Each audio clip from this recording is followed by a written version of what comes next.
بسم اللہ الرحمن الرحیم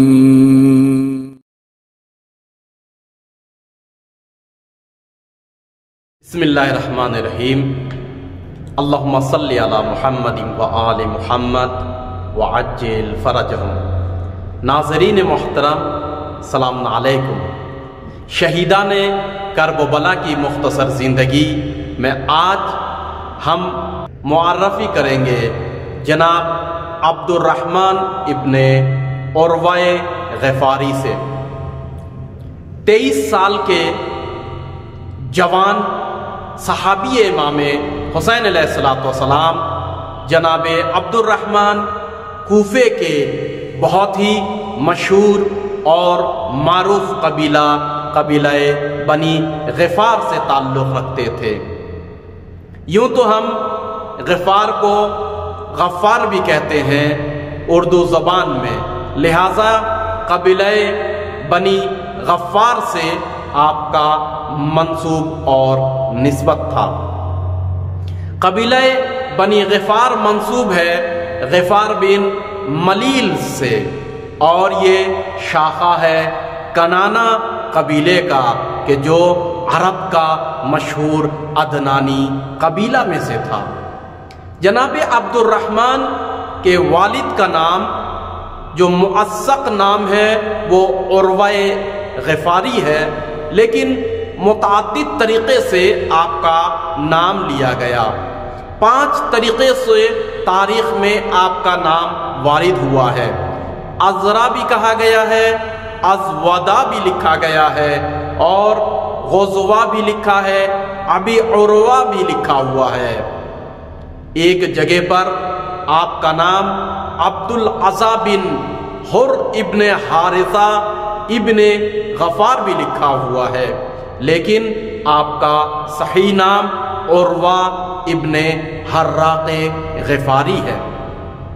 جناب عبد الرحمن کوفہ سے امام حسین علیہ السلام کی نصرت کے لیے اپنے بھائی عبداللہ کے ساتھ کرب و بلا کی جانب روانہ ہوئے، اور آپ کربلا میں کب پہنچے یہ تو نہیں معلوم، مگر لگتا ہے کہ جب امام حسین علیہ السلام کرب و بلا میں وارد ہوئے تو آپ بھی کسی نہ کسی طرح محاصرے کو توڑتے ہوئے اپنے بھائی کے ساتھ کرب و بلا میں امام حسین سے ملحق ہو گئے۔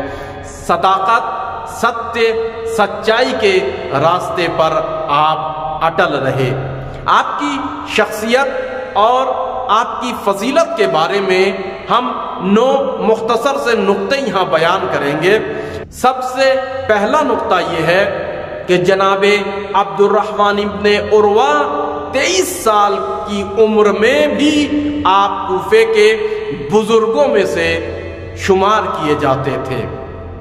آپ کوفے کے ولایت شناس تھے، اور ولایت علی ابن ابی طالب میں آپ کا خانوادہ، آپ کی فیملی معروف تھی۔ دوسری فضیلت یہ ہے کہ کوفے کے آپ با اثر لوگوں میں سے تھے جبکہ آپ جوان تھے۔ نمبر 3، کوفے کے بہادر افراد میں آپ کا بھائی عبداللہ اور آپ کا شمار ہوتا تھا۔ اس جوانی کے عالم میں بھی آپ کو کوفے کے شجاع ترین افراد کے فہرست میں رکھا جاتا تھا۔ اسی طریقے سے آپ کرب و بلا میں تنہا نہیں گئے، بلکہ اپنے ساتھ ہم فکر، ہم خیال لے کر آئے، یعنی آپ اپنے بھائی کے اوپر یا آپ کے بھائی آپ کے اوپر اثر انداز ہوئے، اور اس طریقے سے کرب و بلا میں جہاں امام حسین کی نصرت کے لیے اکیلے آ سکتے تھے مگر نہیں، اپنے ساتھ اپنے بھائی کو بھی ساتھی بنا کر لائے۔ آپ کا خاندان محب امیر المؤمنین علی ابن ابی طالب علیہ السلام کے عنوان سے بہت ہی مشہور تھا۔ اسی طریقے سے چھٹی فضیلت آپ کی یہ ہے کہ آپ کوفے کے سخاوت مند افراد میں سے تھے، آپ داتا تھے، آپ لوگوں میں بہت ساری امداد تقسیم کیا کرتے تھے۔ ساتویں خصوصیت آپ کی یہ ہے کہ آپ 23 سال کی عمر میں جنگ آزمودہ تھے اور جنگ کے تمام ہنر اور فنون سے آپ واقف تھے۔ 8ویں خصوصیت آپ کی یہ ہے کہ امام نے کرب و بلا میں آپ کو یبن اخی یعنی بھتیجا کہہ کر پکارا ہے۔ البتہ یہ رشتہ قبیلہ بنی غفار کی وجہ سے ہے، چونکہ آپ کا یہ قبیلہ محب اہل بیت اور محب امیر المومنین میں پیش تھا۔ 9واں امتیاز آپ کا یہ ہے کہ آپ صحابی رسول اکرم صلی اللہ علیہ وآلہ وسلم یعنی جناب ابو ذر غفاری کے رشتہ داروں میں سے تھے اور ان سے آپ کی بہت نسبت قریبی تھی۔ اور 10ویں جو سب سے بڑی فضیلت یہ ہے کہ آپ صحابی امیر المؤمنین یعنی جناب حراق غفاری کے پوتے تھے۔ جناب حراق امام علی علیہ السلام کے ہم رکاب میں امام کی تینوں جنگوں میں شریک رہے، جنگ جمل میں، صفین میں، نہروان میں آپ نے بہترین کردار نبھایا ہے۔ آپ کرب و بلا میں اپنے بھائی کے ساتھ وارد ہوئے اور آپ نے جنگ مغلوبہ میں بہت ہی بہادری کے ساتھ اپنے بھائی کے شانہ بشانہ آپ نے جنگ کی، نصرت امام حسین کی۔ ایک وقت وہ آیا نماز ظہر کی جماعت کے بعد آپ اور آپ کے بھائی رونے لگے۔ جناب عبداللہ اور جناب عبد الرحمن کو روتے ہوئے دیکھ کر فرزند نبی امام حسین علیہ السلام نے دریافت کیا کہ تم دونوں کیوں رو رہے ہو؟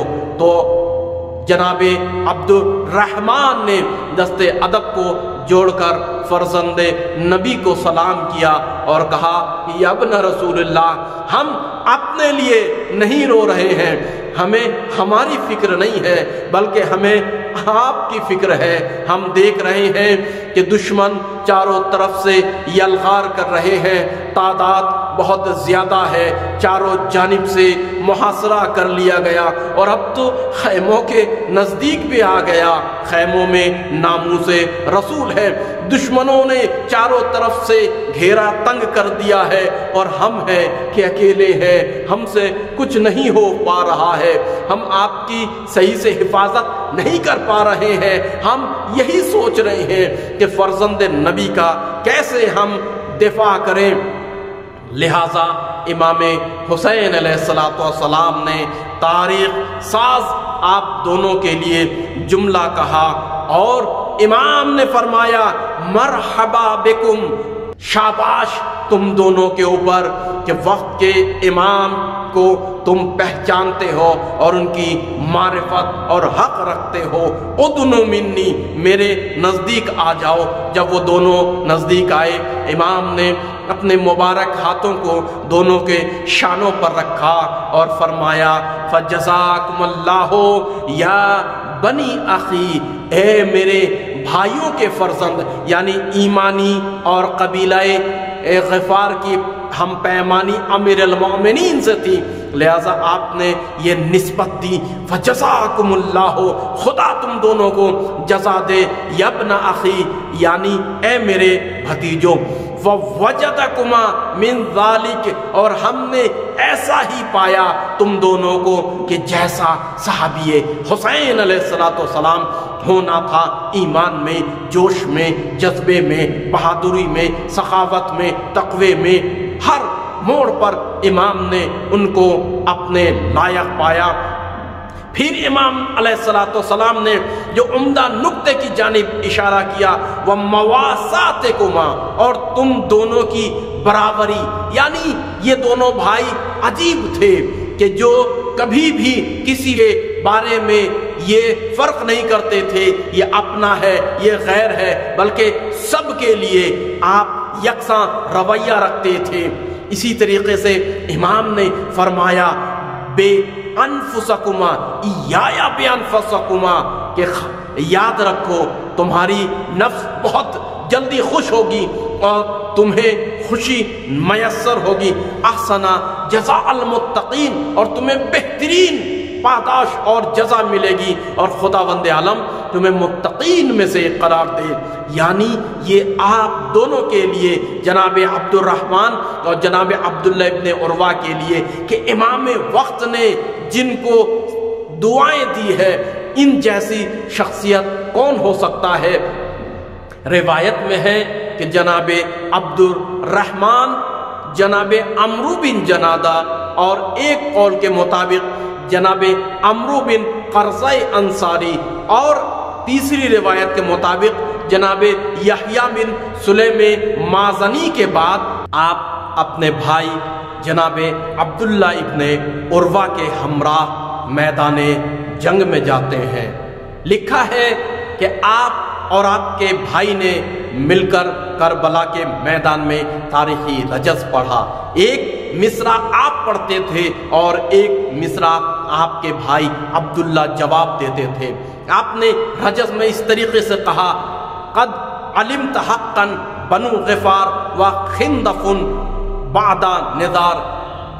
ہمیں دنیا جانتی ہے، بنی غفار ہمیں اچھے طریقے سے جیسے پہچاننے کا حق ہے اس طریقے سے پہچانتے ہیں. بنی خندف یعنی قبیلہ خندف بھی اور قبیلہ نزار بھی ہمیں اچھی طریقے سے جانتے ہیں. لنضربن معشر الفجار، ہم فجار اور کافر، کفار، بربریت اور ظلم ڈھانے والے لشکر کے اوپر اپنی تلوار کی ضربت ایسے لگائیں گے، بکل عصبن صارمن بتار، آہنی تلوار سے سب کے سر پاش پاش کر دیں گے.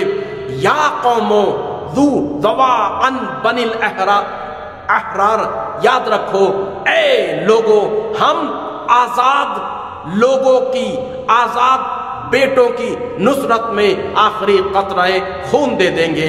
یعنی آپ نے عجیب اشارہ کیا لشکر یزیدی کہ جو غلام ہیں، یعنی ہم آزاد بیٹوں کی نصرت میں، یعنی اہل بیت کی نصرت میں ہم لڑیں گے. یعنی تم مد مقابل یزیدی، تم غلام ہو، غلام زادے ہو، یعنی نسلی اعتبار سے بھی اور فکری اعتبار سے بھی تم پیسے کے لالچ میں ہو، تم پیسے کے غلام ہو، عہدے منصب کے غلام ہو. مگر حسین آزاد ہیں اور آزاد کا بیٹا ہے. بالمشرفی والقناع الخطار، یاد رکھو مشرفی تلوار سے اور چمکتے ہوئے دھار والے نیزے سے تم پر حملہ کریں گے. البتہ یہ بھی میں عرض کر دوں کہ یہ رجز جناب عبد الرحمن اور جناب عبداللہ کے نام سے مشہور ہے، لیکن اسی سے ملتا جلتا رجز جناب جابر ابن عروہ غفاری کے نام سے بھی منسوب ہے. آپ دونوں بھائی جنگ میں بھی ایک دوسرے کی مدد کرتے تھے. جب کسی کا پلہ ضعیف ہوتا تھا تو دوسرا بھائی آ کر ان کی مدد کرتے تھے. 23 سال کی عمر ان کی تھی اور جنگ کے میدان میں وقت کے امام سے دادے شجاعت لی، تن بتن کی جنگ میں آپ غالب رہے. یہاں تک کہ روایت میں یہ لکھا ہے کہ اتنے بہادر تھے کہ آپ نے 20 لشکر یزید کو فنار کیا. ایک روایت میں اور زیادہ تعداد لکھا گیا ہے، اس میں 40 افراد لکھا گیا ہے کہ جن کو آپ نے فنار کیا. اسی طریقے سے آپ کی دلیری کے بارے میں ایک اور روایت ملتی ہے کہ آپ کے ہاتھوں سے 42 لشکر کفار فنار ہوئے. البتہ 2 مرتبہ آپ نے جنگ کی. تو مجھے بھی لگتا ہے کہ آپ ایک مرتبہ جنگ میں گئے، کب؟ نماز ظہر کے بعد، اور ایک مرتبہ حملہ اولا میں یعنی نماز ظہر سے پہلے. کل ملا کر آپ نے حق کے راستے پر اپنی جان کی پرواہ نہیں کی اور آپ نے 42 لشکر یزید کو فنار کیا اور آپ نے دکھایا اپنی وفاداری اور قربانی اور سچ کے اوپر، عدل انصاف کے اوپر اور انسانیت کے لیے آپ نے اپنی جان کی قربانی دی، آپ شہید ہو گئے۔ امام حسین علیہ السلام نے اپنے مقدس ہاتھوں سے آپ کے جنازے کو خیام شہداء میں منتقل کیا، اور وقت کے امام مہدی عجل اللہ تعالی فرج شریف نے زیارت ناہیہ میں آپ کے اوپر سلام بھیجا ہے، السلام علی عبداللہ و عبد الرحمن ابن عروۃ ابن حراق الغفارین۔ اسی طریقے سے معروف زیارت رجبیہ میں آپ دونوں کے اوپر سلام بھیجا گیا ہے، السلام علی عبد الرحمن و عبداللہ ابن عروہ الغفاری۔